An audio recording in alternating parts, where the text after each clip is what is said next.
क्यों आज इस समय मेरे पास वाटरमैन पूरी दुनिया में दिखाई नहीं पड़ता है? हाँ, पानी की समस्या तो पूरी पृथ्वी पे है। मैं 1 मिनट सबको ना को बताना चाहता हूँ इंपॉर्टेंस क्या है इस टॉपिक की। कई बार आदमी सोचता है यार बात अच्छी कर रहे हैं, मेरे काम की नहीं है। इनके काम की बात है, इनको पता चलना चाहिए। 18% 20% दुनिया की पॉपुलेशन है भारत के अंदर, लेकिन 20% की पॉपुलेशन पे खाली 4% पानी है हमारे पास दुनिया का।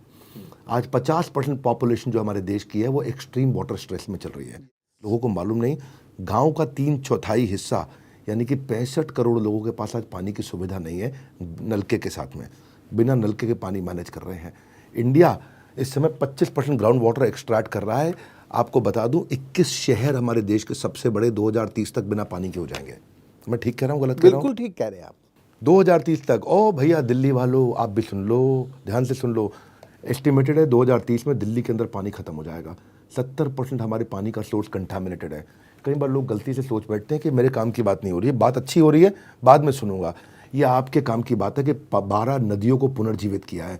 अरे अद्भुत है, इसको बोलता हूँ मैं बड़ा भारत। हाँ, आज जो असली ये जो विज्ञान आप समझा रहे हो, धरती के नीचे छुपे हुए विज्ञान को, जिससे इन्होंने मिट्टी से जुड़ के लो कॉस्ट इनोवेशन किया।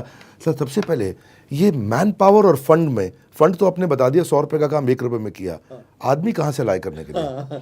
जब मैंने काम शुरू किया तब उस जमाने में वहाँ जवान लोग नहीं थे।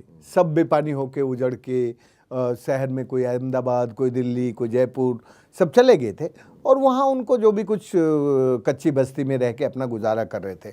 तो क्या हुआ कि शुरू में तो मुझे ही गोपालपुरा का जो चौंतरे वाला जोहड़ है। गोपालपुरा कहाँ हुआ है? गोपालपुरा अलवर जिले के थानागाजी तहसील का गांव है, जहां मैंने काम शुरू किया। मेरी ज़िंदगी का पानी का जो सीखने का काम है और करने का काम है वो उसी गांव से शुरू हुआ, वो गोपालपुरा है।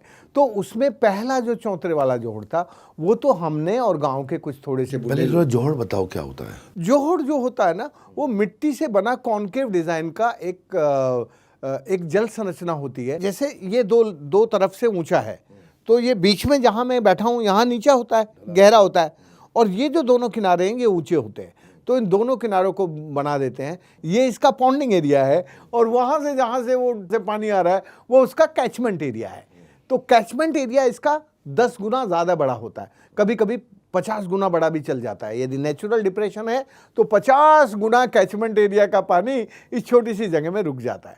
तो ये कैचमेंट और पॉन्डिंग एरिया और साइट का सिलेक्शन ये बहुत ज़रूरी होता है। नहीं, आप अभी हम बात कर रहे हैं कि आपने जोहड़ बनाए। हाँ, तो ये बनाए किस लिए, क्या फ़ायदा हुआ इसका? इस जोहड़ का फ़ायदा ये हुआ कि जोहड़ बनने से एक तो जो उनकी गाय भैंस बकरी थी जिनको पीने का पानी चाहिए था, और औरतों को कपड़े धोने के लिए और जो भी डोमेस्टिक ज़रूरत थी पानी की। अच्छा, तो बेसिकली 12 नदियों के अलावा आपने बहुत सारे पॉन्ड, जिसको बोलेंगे तालाब, जोहड़ भी बनाए आप। अब तो 13,000 से ज़्यादा। तो आपका मतलब लोकल काफ़ी काम पानी का उसी से हो जाता है? उसी से हो जाता है। जोहड़ जो है हमारे यहाँ बड़े अनुशासन थे गांव में। कोई भी जोहड़ के कैचमेंट एरिया में लैट्रिन नहीं जा सकता था, और पॉन्डिंग एरिया में तो जा ही नहीं सकता था, अंदर घुस ही नहीं सकता था जूते पहन के। अब तो खैर जूते पहन के पॉन्डिंग एरिया के आसपास चले जाते हैं लोग, लेकिन पुराने ज़माने में कैचमेंट एरिया में कोई टॉयलेट नहीं जा सकता, कोई गंदगी नहीं कर सकता, और पॉन्डिंग एरिया में तो घुस ही नहीं।